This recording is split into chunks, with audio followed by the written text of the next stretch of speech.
بسم اللہ الرحمن الرحیم۔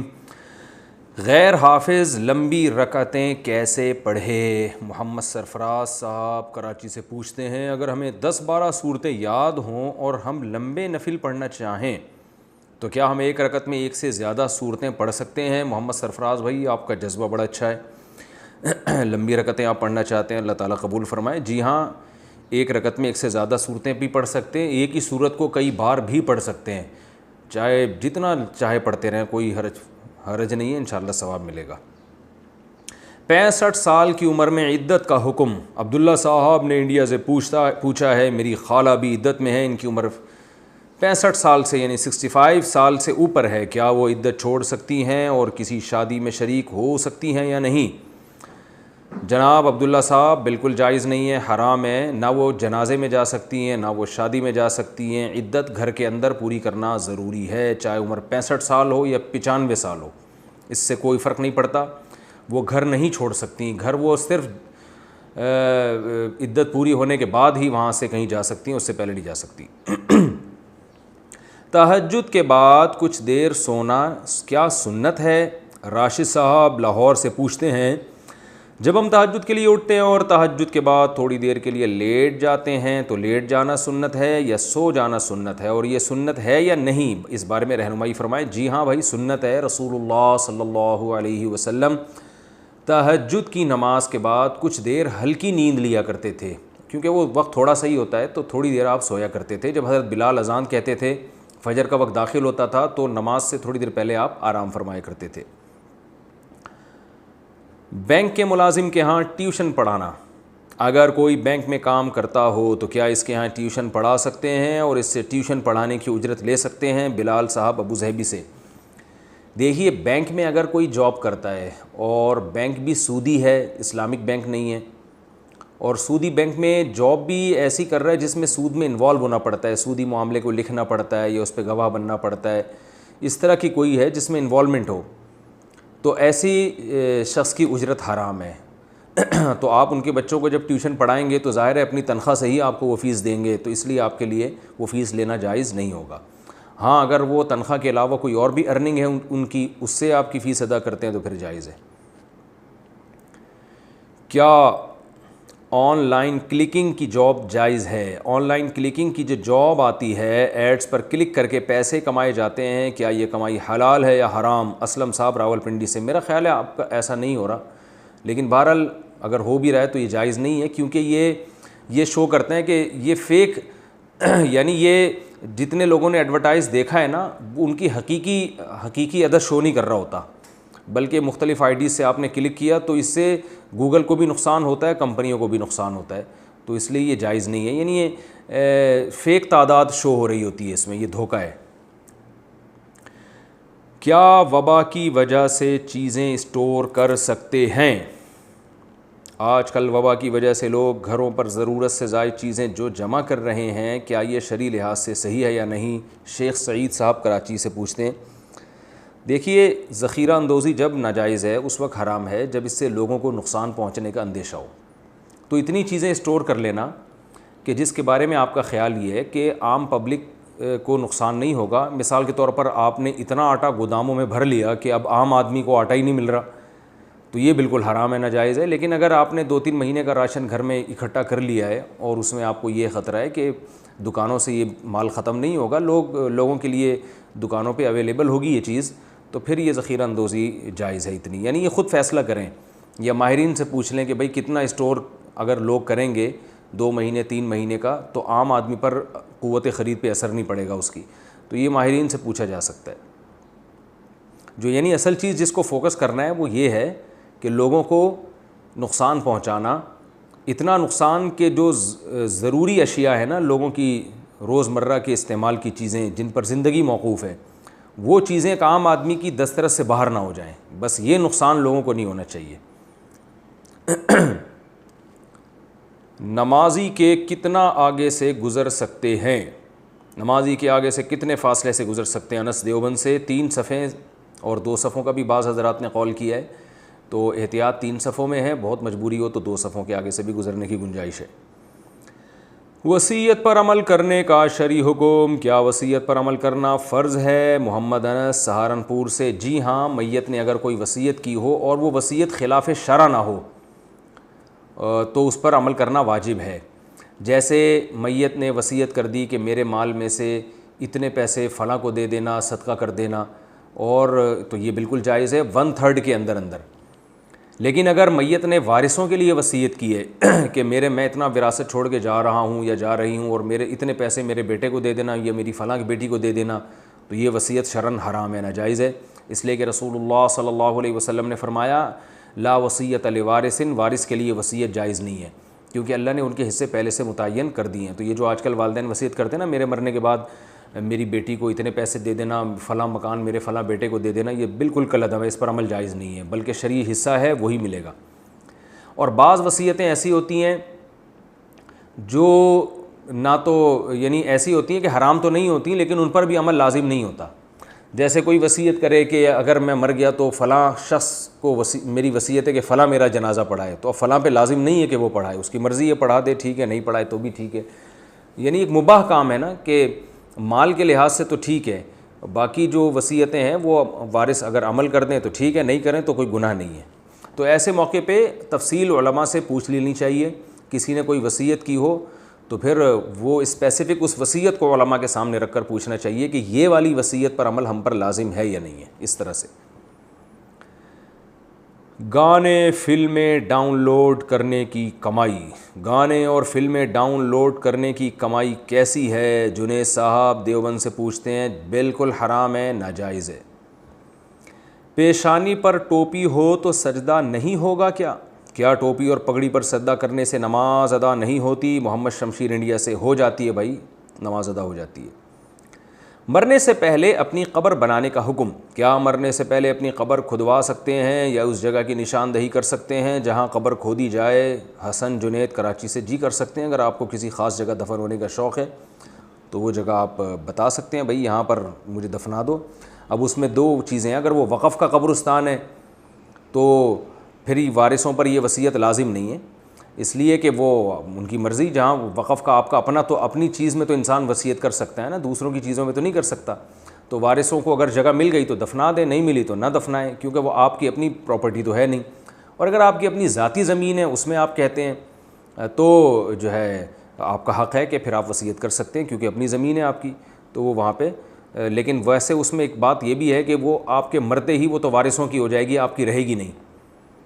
تو اس میں پھر غور کرنا پڑے گا کہ اس وصیت کی شرعی حیثیت کیا ہے۔ یہ مسئلہ اس وقت میرے ذہن میں مستحضر نہیں ہے، کیونکہ آپ کے مرتے ہی وہ زمین ہو گئی وارثوں کی، تو وارث اگر کوئی اپنی زمین میں دفنانا چاہے تو دفنا سکتا ہے، آپ کو نہیں دفنانا چاہے تو اس کو مجبور نہیں کیا جا سکتا۔ پھر بھی یہ مسئلہ مزید قابل تحقیق ہے، اس پہ میں جزمی طور پہ رائے نہیں دے سکتا۔ کیا بچوں کو دکان دے کر واپس لے سکتے ہیں؟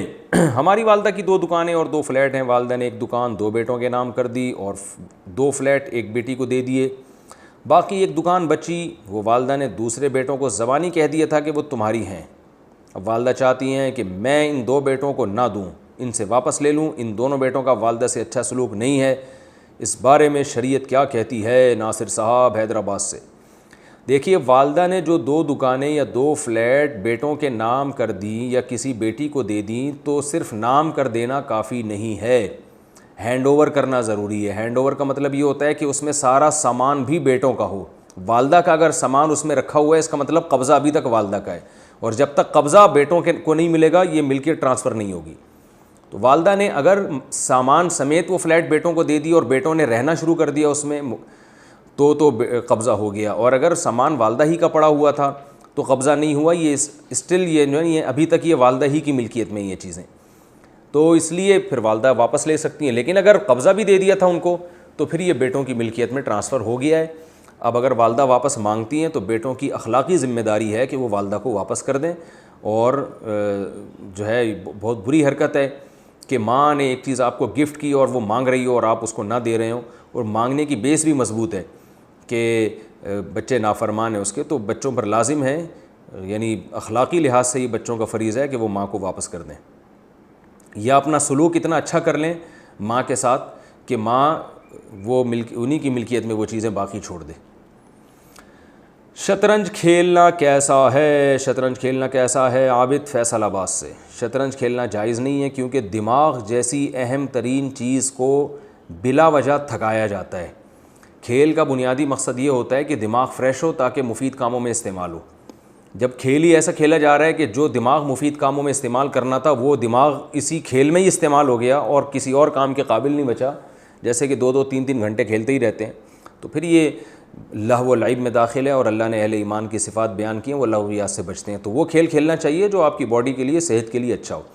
البتہ کوئی فوجی کمانڈر ہو جس نے جنگیں لڑنی ہوں، اس کے لیے بعض فقہاء نے گنجائش دی ہے کہ شطرنج کے کھیلوں سے اس کا دماغ میں جو ہے نا وہ چالیں چلنے کا ایک پریکٹس ہوتی ہے۔ تو اگر کسی کے پیش نظر، کسی جنگی کمانڈر کے پیش نظر، فوج کے بڑے آفیسر کے پیش نظر یہ ہے کہ مجھے چالیں چلنا آ جائیں، تو اس کے لیے شطرنج کھیلنے کی اجازت ہے۔ کیا سونے کی قیمت پر پیسے قرض دے سکتے ہیں؟ میں نے کسی کو 1 لاکھ روپے قرض دیا اور اسے کہا کہ 1 لاکھ روپے کا جتنا سونا آتا ہے اتنا مجھے 5 سال بعد واپس کرنا، کیا یہ جائز ہوگا یا نہیں؟ انس صاحب دیوبند سے۔ بالکل حرام ہے، ناجائز ہے۔ آپ کو چاہیے کہ آپ سونا ہی خرید کے اسے دے دیں، ٹھیک ہے نا؟ 1 لاکھ کا سونا لیں اور سونا اس کو قرض کے طور پہ دے دیں، پھر جب 1 سال گزرے گا تو اس کے ذمے سونا ہی ادا کرنا واجب ہوگا۔ پھر جب قرض کی ادائیگی کا وقت آئے تو پھر آپ یہ بھی کہہ سکتے ہیں کہ بھائی یا تو سونا دے دو، یا یہ کہ اس سونے کی جو آج مارکیٹ ویلیو ہے وہ قیمت دے دو، اس وقت یہ جائز ہو جائے گا۔ تو جب آپ نے سونے ہی میں اس کو قرض دیا ہوگا، تو یا تو پھر ایک طریقہ یہ بھی ہو سکتا ہے کہ آپ اس سے کہیں کہ یہ 1 لاکھ روپے میں تمہیں قرض نہیں دے رہا، بلکہ میں تمہیں اس لیے دے رہا ہوں کہ اس سے 1 لاکھ روپے کا سونا خرید لو میرے لیے۔ جب وہ خریدے گا تو پھر آپ اس سے کہیں کہ یہ سونا میں نے تمہیں قرض دے دیا۔ پہلے وہ آپ کے لیے خریدے اور آپ کی ملکیت میں ہو، اس دوران چھن گیا، چوری ہو گیا، تو آپ کا نقصان ہوگا، کیونکہ وہ آپ کا وکیل ہے، اس نے سونا اپنے لیے نہیں خریدا۔ تو اس سے ٹینشن سے بچنے کے لیے طریقہ بہترین یہی ہے کہ آپ خود سونا خریدیں 1 لاکھ کا، اور اسے وہ سونا جو ہے آپ 10 گرام 11 گرام 12 گرام جتنا بھی آتا ہے 1 تولے، وہ آپ اس کو قرض دے دیں۔ بولیں بھائی میں آپ کو 1 تولہ سونا قرض دے رہا ہوں، مجھے 1 سال کے بعد سونا ہی چاہیے، تو چاہے اس کی قیمت بڑھ جائے یا کم ہو جائے، جب سال پورا گزر جائے تو پھر آپ اس کو یہ رائٹ دے سکتے ہیں کہ بھائی تم سونا دو یا آج کی قیمت کے حساب سے مجھے پیسے دے دو۔ اجمیر شریف کی درگاہ میں جانا، اجمیر شریف کی درگاہ میں حاضر ہونا کیسا ہے؟ اس بارے میں تفصیل سے بتا دیں۔ ارسلان بہار۔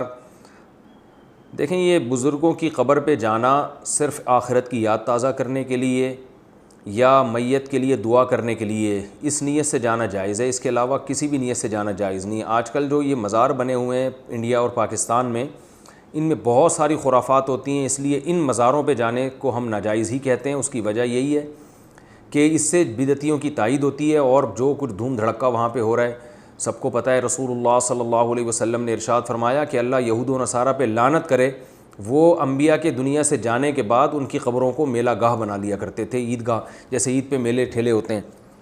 تو اور آپ صلی اللہ علیہ وسلم نے یہ بھی فرمایا کہ میری قبر کو اللہ اس سے میری حفاظت فرمائے۔ تو قبر پہ میلے ٹھیلے اور اس طرح کا کراؤڈ جو ہے یہ شریعت میں پسندیدہ نہیں ہے۔ تو اور جتنے بھی بڑے بڑے اکابر بزرگ ہیں، بہت سارے جو صوفیہ کرام تھے، اور ان کی قبروں کا بڑا برا حشر کیا ہوا ہے بدعتیوں نے۔ تو اس طرح آج بہرحال اس عمل سے منع کیا جائے گا۔ آپ اپنے گھر میں بیٹھیں اور کسی بزرگ کے لیے دعا کرنی ہو وہیں بیٹھ کے کر لیں۔ ہاں، جس بزرگ کی قبر پہ یہ سب کچھ نہ ہوتا ہو تو محض قبر کی زیارت کے لیے، جیسے نبی صلی اللہ علیہ وسلم کی قبر کی زیارت کے لیے ہم جاتے ہیں، ایسے کسی بزرگ کی قبر کی زیارت کے لیے بھی، یعنی زیارت برائے زیارت ہو تو جایا جا سکتا ہے۔ سورہ واقعہ کی فضیلت تلاوت سننے سے حاصل ہو جاتی ہے۔ آصف صاحب انڈیا سے۔ سورہ واقعہ کے بارے میں آتا ہے کہ اسے فاقہ سے بچنے کے لیے روزانہ رات میں پڑھنا چاہیے، کیا پڑھنا ضروری ہوگا یا سننے سے بھی فضیلت حاصل ہو جائے گی؟ دیکھیے، جن صورتوں کے بھی پڑھنے کا حکم ہے تو حدیث کے ظاہر سے یہی پتہ چلتا ہے کہ پڑھے بغیر وہ فضیلت حاصل نہیں ہوگی، سننے سے نہیں ہوگی، تو اس لیے پڑھنا ہی چاہیے۔ ہاں، کبھی نہ پڑھ سکیں، تھکاوٹ ہو، تو پھر اللہ کی رحمت سے امید کی جا سکتی ہے کہ اللہ تعالیٰ شاید سننے میں وہ فضیلت دیتے، لیکن جو حدیث میں ہے وہ پڑھنے کا ذکر ہے۔ موبائل پر نکاح کیسے ہوگا؟ میں نے موبائل فون کے ذریعے نکاح کیا، لاؤڈ سپیکر آن تھا اور میرے پاس 2 گواہ موجود تھے، جبکہ لڑکے کے پاس کوئی گواہ موجود نہیں تھا، کیا نکاح درست ہو گیا یا دوبارہ نکاح کرنا ہوگا؟ محمد عثمان کراچی سے۔ بھائی، موبائل پر لاؤڈ سپیکر آن کیا تو گواہ جہاں ایجاب و قبول ہو رہا تھا جس مجلس میں، وہاں گواہ تھے یا نہیں تھے؟ یہ آپ نے واضح نہیں کیا ہے۔ اس لیے مجھے پوری صورتحال جب تک نہیں ہوگی تو میں فیصلہ نہیں کر سکتا کہ کسی کو وکیل بنایا گیا تھا فون پہ، یا یہ کہ میاں بیوی میں ایجاب و قبول ہوا اور گواہوں نے ایجاب و قبول سنا. یہ پوری سچویشن جب تک سامنے نہیں آئے گی تو بتایا نہیں جا سکتا. ویسے میں طریقہ بتا دیتا ہوں کہ جو بے غبار طریقہ ہے فون پہ نکاح کرنے کا، جس کو سب علماء جائز کہتے ہیں کہ اس طرح سے نکاح بہرحال ہو جائے گا، وہ طریقہ یہ ہے کہ جو بھی قاضی صاحب ہیں وہ 2 گواہوں کے پاس بیٹھے ہوئے ہوں جو نکاح پڑھانے والے ہیں، اور وہ دولہا اور دلہن سے فون پہ یہ اجازت لے لیں کہ آپ مجھے وکیل بنا دیں کہ میں آپ دونوں کا نکاح کرا دوں اتنے مہر میں. تو فون پہ اجازت لے لیں، اور پھر گواہوں کو یہ پتہ ہو کہ یہ دولہا کون ہے دلہن کون ہے، گواہوں کے سامنے اچھی طرح تعارف ہو جائے، کنفیوژن نہ رہے ان کو. تو پھر گواہوں کے سامنے جو ہے نا وہ قاضی صاحب خطبہ پڑھ کے یہ ایجاب و قبول کر لیں کہ میں نے دولہا اور دلہن کا آپس میں نکاح کرا دیا ہے، آپ دونوں گواہ ہیں اس پر. تو اس طرح سے نکاح ہو جائے گا، سب اس نکاح کو مانتے ہیں. بعض طریقے ایسے ہیں فون پہ نکاح کے کہ اس میں علماء کا اختلاف ہے، تو اس لیے یہ بے غبار طریقہ ہے. محکمہ موسمیات کی پیش گوئی پر عمل کر سکتے ہیں. فیاض صاحب کشمیر میں آئے دن موسم خراب رہتا ہے، اس صورت میں بارش کی جو پیش گوئی کی جاتی ہے کیا ہم اس کی بنیاد پر اپنے کام کاج کر سکتے ہیں؟ اس میں کوئی حرج تو نہیں ہے؟ نہیں کوئی حرج نہیں ہے. یہ جو قرآن میں آتا ہے نا کہ بارش کا علم اللہ کے سوا کسی کو نہیں ہے، اس سے مراد بارش نہیں ہے، اس سے مراد ہے غیب کا علم. کیونکہ اس زمانے میں محکمہ موسمیات نہیں تھا تو پتہ ہی نہیں چل سکتا تھا اسباب کی دنیا میں کہ بارش کب ہوگی، تو اس لیے اللہ نے بتایا کہ غیب کا علم اللہ کے علاوہ کسی کے پاس نہیں ہے. تو اس کا یہ مطلب نہیں تھا کہ کوئی آلات دیکھ کے پتہ چلا لے کہ بارش کب ہوگی تو اس کی بھی قرآن نفی کر رہا ہے، ایسا نہیں ہے. بلکہ یہ بہرحال جائز ہے، ثابت ہے کہ اگر کوئی ایسے سائنٹیفک آلات دریافت ہو جاتے ہیں اور ان سے پتہ چل جاتا ہے کہ کل بارش ہوگی تو یہ ہو سکتا ہے، ممکن ہے پتہ چل جائے. جیسے قرآن نے یہ بھی کہا کہ وما تدری نفس یعلم ما فی الارحام، اللہ تعالیٰ ہی جانتے ہیں کہ ماں کے رحم میں کیا ہے، لڑکا ہے یا لڑکی ہے. تو اس لیے کہ پہلے زمانے میں یہ ممکن نہیں تھا کہ پیٹ میں دیکھ لینا کہ لڑکا ہے یا لڑکی، تو اللہ نے بتایا کہ بھی غیب کا علم اللہ کے سوا کسی کو نہیں ہے. آج الٹرا ساؤنڈ سے پتہ چل جاتا ہے تو وہ غیب کا علم رہا نہیں ہے. تو اس آیت کا جو مطلب ہے نا جس میں آتا ہے 5 چیزوں کا علم اللہ کے سوا کسی کے پاس نہیں ہے، سورہ لقمان کی جو آخری آیات ہیں، تو اس سے مراد اصل میں یہ بتانا ہے کہ غیب کا علم اللہ کے سوا کسی کے پاس نہیں ہے. تو اس زمانے میں یہ 5 چیزیں غیب سمجھی جاتی تھیں کیونکہ ان 5 چیزوں پر مطلع ہونے کے کوئی اسباب نہیں تھے. تو جب اسباب دریافت ہو گئے تو یہ غیب کا علم رہا نہیں ہے. جب علم رہا نہیں ہے تو ان چیزوں کی اطلاع پہلے سے ہو بھی سکتی ہے. تو اس لیے اس میں کوئی حرج نہیں ہے کہ محکمہ موسمیات کی پیش گوئیوں پر عمل کریں، اور وہ پہلے سے بتا بھی دیتے ہیں، بعض دفعہ یقینی بتا دیتے ہیں کہ کل بارش ہوگی یا نہیں ہوگی. رکوع میں کتنا شامل ہونے سے رکعت ملے گی؟ سہیل مسعود علی گڑھ سے. اگر امام رکوع میں ہو تو ہمیں کتنی دیر رکوع میں رہنا پڑے گا کہ ہمیں رکعت مل جائے؟ امام اگر رکوع میں ہے اور آپ بھی رکوع میں گئے، یعنی آپ آئے اللہ اکبر کہہ کے آپ 1 سیکنڈ کے لیے کھڑے ہوئے اور فوراً رکوع میں چلے گئے. جب آپ رکوع میں گئے ہیں تو امام اس وقت رکوع سے اٹھ رہا تھا اور اس دوران آپ کی امام سے ملاقات ہو گئی تو بھی آپ کا رکوع ہو جائے گا، اور آپ ایک تسبیح کے بقدر رکوع میں رہیں اور اٹھ جائیں تو یہ رکعت کاؤنٹ ہوگی. لیکن امام اگر قیام کے قریب پہنچ گئے پھر آپ نے رکوع کیا تو پھر آپ کا رکوع نہیں ہوگا. یعنی رکوع نہ ہونے کا مطلب یہ ہے کہ یہ رکعت آپ کی کاؤنٹ نہیں ہوگی پھر. اچھا بھائی، رکوع اور سجدے میں درود شریف پڑھنا، کیا رکوع اور سجدے میں درود پڑھ سکتے ہیں؟ حافظ محمد احمد کراچی سے. نہیں بھائی، رکوع اور سجدے میں درود پڑھنا ثابت نہیں ہے. رکوع کی تسبیحات رکوع کے لیے، سجدے کی تسبیحات سجدے کے لیے. وضو جن چیزوں سے ٹوٹتا ہے، منصور صاحب انڈیا سے. وضو کتنی چیزوں سے ٹوٹتا ہے؟ او بھائی، یہ تو آپ نے پورا مطالعہ پاکستان کا پورا سوال پوچھ لیا ہے. وضو بہت ساری چیزوں سے ٹوٹتا ہے. پیشاب کے راستے سے پیشاب کا قطرہ نکل جائے، منی نکل جائے، مزی نکل جائے، کوئی بھی گندگی پیشاب کے راستے سے نکلے گی اس سے وضو ٹوٹے گا. قضائے حاجت کرنے سے وضو ٹوٹتا ہے. ہوا خارج ہو جائے اس سے وضو ٹوٹتا ہے. خون نکل کے اپنی جگہ سے بہہ جائے، اگر خون نکلا اور اپنی جگہ پر ہی پر ہے، وہاں سے ہٹا نہیں ہے تو وضو نہیں ٹوٹتا. لیکن خون نکل کے اپنی یعنی زخم والی جگہ سے سرایت کر کے دوسری جگہ پہ چلا جائے تو بھی وضو ٹوٹ جاتا ہے. اسی طرح پیپ اگر زخم سے نکلی اور اپنی جگہ پر ہی ہے تو وضو نہیں ٹوٹتا، لیکن اپنی جگہ سے سرک گئی اور ایسی جگہ پہنچ گئی جہاں زخم نہیں ہے تو بھی وضو ٹوٹ جاتا ہے.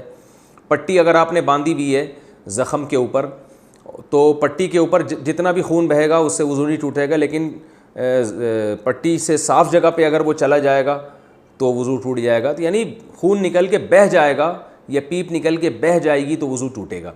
اسی طرح زوجہ سے ہم بستری کرنے سے بھی وضو ٹوٹ جاتا ہے, اور بس یہ چیزیں ہیں جن سے وضو ٹوٹتا ہے. کس جائیداد میں بہنوں کا حصہ ہوتا ہے؟ دادا کی زمین والد کے نام ہو گئی ہو اور اس میں بہنوں کا حصہ ہوگا یا نہیں؟ اگر ہوگا تو کتنا ہوگا؟ نیز والد کی کون کون سی چیزوں میں بہنوں کا حصہ ہوتا ہے؟ ساجد صاحب انڈیا سے. دادا کی زمین والد کے نام ہو گئی تو اس میں بہنوں کا, کس کی بہنوں کا یہ تو بتایا نہیں آپ نے. یعنی دادا کی بہنوں کا یا ابا کی بہنوں کا حصہ, تو یہ تو شو کرنا پڑے گا نا. والد کی کون کون سی چیزوں میں بہنوں کا حصہ ہوتا ہے, یعنی والد کی بہنوں کا یا والد کے بیٹوں کی بہنوں کا, یہ بھی آپ نے واضح نہیں کیا ہے. ساجد صاحب انڈیا سے پوچھ رہے ہیں, آپ کیسے پہلیاں پوچھ رہے ہیں آپ تو مجھ سے. تو یہ سوال دوبارہ کریں آپ اور رشتے کو واضح کریں. کس کی بہنیں, دادا کی یا آپ کی؟ یعنی آپ اپنے دادا کی بات کر رہے ہیں تو اپنی بہنوں کا حصہ پوچھ رہے ہیں یا اپنے ابا کی بہنوں کا پوچھ رہے ہیں. احتلام کے بعد لا علمی میں پڑھی گئی نمازوں کا حکم. اگر ایک بندے کو خواب میں احتلام ہو جائے اور صبح اٹھ کر پتہ چلے اور اسی حالت میں 2-3 دن نمازیں پڑھ لے تو کیا اسے گناہ ہوگا, اور ان نمازوں کا کیا حکم ہے؟ عبداللہ صاحب ملتان سے. اگر اس نے جان کر یہ کام نہیں کیا, اسے پتہ ہی نہیں تھا بیچارے کو, تو پھر گناہ نہیں ہوگا. لیکن بہرحال جتنی نمازیں اس طرح پڑھی ہیں ساری لوٹانی پڑیں گی اس کو. عصر کی نماز کب تک پڑھ سکتے ہیں؟ عصر کی نماز کب تک پڑھ سکتے ہیں؟ کیا مغرب کی اذان تک عصر کی نماز پڑھی جا سکتی ہے؟ سید عمران بنگلور سے. دیکھیں, عصر کی نماز اس وقت تک قضا نہیں ہوتی جب تک مغرب کا وقت شروع نہیں ہو جاتا. سورج جب مکمل غروب ہوگا تو عصر کی نماز ہو گئی قضا. اس سے پہلے جب آپ عصر پڑھیں گے تو وہ قضا نہیں ہوگی, ادا ہوگی. لیکن اتنی تاخیر عصر میں حرام ہے, ناجائز ہے. جب سورج ایک نیزے پر سوا نیزے پر ہونا, ایک نیزہ تقریباً کہ جس سورج کی چمک ختم ہو جاتی ہے اس وقت سورج کی طرف آپ آرام سے دیکھ سکتے ہیں. جب اتنا سورج قریب ہو جائے ڈوبنے کے تو پھر مکروہ وقت شروع ہو جاتا ہے. اتنی دیر عصر میں جائز نہیں ہے, اس سے پہلے عصر پڑھنا لازم ہے. لیکن اگر کسی نے اتنی دیر کر دی, گناہ تو ہو گیا مگر اب مزید دیر نہیں کر سکتا, اس پر اسی وقت لازم ہے کہ عصر کی نماز پڑھے. یہاں تک کہ سورج غروب بھی ہو رہا ہے تو بھی عصر پڑھنی پڑے گی اس کو, لیکن اتنی تاخیر کا گناہ ہوگا بہرحال اس کو. حضرت موسیٰ کی والدہ کا نام کیا تھا؟ محمد ریحان, مظفر نگر, انڈیا. مجھے حضرت موسیٰ علیہ السلام کی والدہ کا نام معلوم کرنا ہے. میں نے 1-2 جگہ اور پتہ کیا لیکن معلوم نہیں ہو سکا. بھائی آپ کو ساری دنیا کے سارے پیغمبروں اور جتنے بھی لوگ ہیں ان کی اماؤں کے نام یاد ہیں آپ کو یا معلوم ہے؟ جب نہیں معلوم تو اگر حضرت موسیٰ کی والدہ کا نام بھی معلوم نہیں ہے تو اس میں کیا ہو گیا؟ تو کیوں اپنے ٹائم کو ایک ایسی چیز میں لگا رہے ہیں جس کا کوئی نہ دنیا میں کوئی خاص فائدہ نہ آخرت میں. تو اس لیے مجھے تو پتہ نہیں ہے کیا نام تھا, نہ میں نے تحقیق کی ہے. پتہ چل جائے تو ہمیں بھی بتا دیے گا, ایک میسج بھیج دیے گا. داڑھی بڑھانے کے لیے تیل لگانا, کیا ہم داڑھی بڑھانے والا تیل استعمال کر سکتے ہیں؟ کیا یہ جائز ہے یا نہیں؟ شہباز صاحب انڈیا سے. ہاں بھائی جائز ہے, کیا ہوتا ہے اس سے, داڑھی بڑھ جائے اچھی بات ہے. کیا عورت جہاد کر سکتی ہے؟ کیا اسلام میں عورت کو اجازت ہے کہ وہ جنگ میں شریک ہو جائے اور جہاد کرے؟ اگر نہیں ہے تو پاکستان آرمی میں جو عورتیں موجود ہیں ان کا کیا حکم ہے؟ ابرار الحسن پشاور سے. مجھے نہیں پتا پاکستان آرمی میں خواتین کیوں ہیں, ان کوئی وجہ ہوگی واللہ عالم. جب تک تحقیق نہ ہو کسی چیز کی ان کی کیا مجبوری ہے خواتین کو رکھنے کی, تو اس وقت تک تو وہی انہی سے پوچھا جائے, وہی بتائیں گے. لیکن نارملی جو ہے جب تک مردوں سے یہ ضرورت پوری ہو رہی ہو تو خواتین کو نہیں رکھنا چاہیے, کیونکہ ظاہر ہے اللہ نے عورت کو کمزور پیدا کیا ہے, اس میں اس طرح سے طاقت نہیں ہوتی جس طرح مردوں میں ہوتی ہے. تو جو خواتین کے کام ہیں وہ خواتین کو کرنے چاہیے. خواتین کا جو بنیادی کام ہے گھرداری ہے, یہ بھی جہاد سے کم نہیں ہے. جتنی بھی دنیا میں بڑے لوگ پیدا ہوئے ہیں ان کو جنا بھی تو عورتوں نہیں ہے نا. کسی نے بڑی پیاری بات کہی کہ اللہ نے کسی عورت کو پیغمبر نہیں بنایا, تو اس میں بظاہر ایک عورت کی توہین ہے کہ کوئی عورت پیغمبر نہیں ہے. لیکن فخر کی بات کیا ہے کہ کوئی پیغمبر ایسا نہیں ہے جس کو عورت نے نہ جنا ہو. تو ہر پیغمبر کو اللہ نے ایک ماں دی ہے, جس ماں نے بچپن میں ان کو پالا ہے. بغیر باپ کے تو پیغمبر پیدا ہوئے ہیں حضرت عیسیٰ علیہ السلام, لیکن ماں کے بغیر نہیں پیدا ہوئے. تو یہ مقام ہے. تو عورت مجاہدین کو پیدا کر سکتی ہے, وہ ایسی اولاد جن سکتی ہے جس کو وہ بچپن سے اس کی تربیت کرے, اس میں لڑائی کا جذبہ پیدا کرے. پہلے مائیں ہوتی تھیں ایسے, جیسے میں اکثر ایک بیان میں واقعہ بتاتا ہوں نا کہ ہم چھوٹے بچے تھے تو ہمارے خاندان میں بچیاں جو تھیں وہ مہندی لگا رہی تھیں عید کی رات کو, تو لڑکے بھی بیٹھ گئے ان کے ساتھ. تو ہمیں یاد ہے ہماری دادی نے ہمیں سخت تنبیہ کی کہ لڑکے مہندی نہیں لگاتے ورنہ بڑے ہو کر تلوار نہیں اٹھا سکتے. تو یہ دیکھیں تربیت ہے نا, دادی بھی تو ماں کی طرح ہی ہوتی ہے. تو مائیں اس طرح بچوں کی تربیت کر سکتی ہیں, ان کو اچھا انسان بنا سکتی ہیں, پھر میدانوں بھیجیں ان کو, لڑیں گے وہ انشاءاللہ ملک کے لیے, قوم کے لیے. تو یہ بھی عورت کا جہاد ہے. لوگ سمجھتے ہیں گھر داری آسان کام ہے, آسان نہیں ہے. اولاد کو پیدا کرنا, ان کو پالنا اور شوہر کے ساتھ کاموں میں ہاتھ بٹانا, یہ بہت بڑا جہاد ہے. اور یہ جو مثل مشہور ہے کہ ہر کامیاب مرد کے پیچھے ایک عورت کا ہاتھ ہوتا ہے, یہ بہت حد تک صحیح مسئلہ ہے. یہ واقعی ہاتھ ہوتا ہے. اگر گھر میں خواتین اس طرح سے گھرداری نہ سنبھالیں تو جو باہر کام کرنے والے مرد ہیں وہ دل جمی کے ساتھ کام نہیں کر سکتے. جتنے بڑے بڑے علماء دنیا میں جنہوں نے بڑے کام کیے, ان کی گھر والے تھے جنہوں نے ان کو گھر کی طرف سے بے فکر کر دیا. تو اس طرح سے دونوں اس کے مل کر جو ہے نا زندگی کی گاڑی چلتی ہے. دونوں ہی گھر سے باہر چلے جائیں گے تو گھر تو رہے گا نہیں پھر, اور انسان کی نیچر ہے وہ گھر کے بغیر نہیں چل سکتا.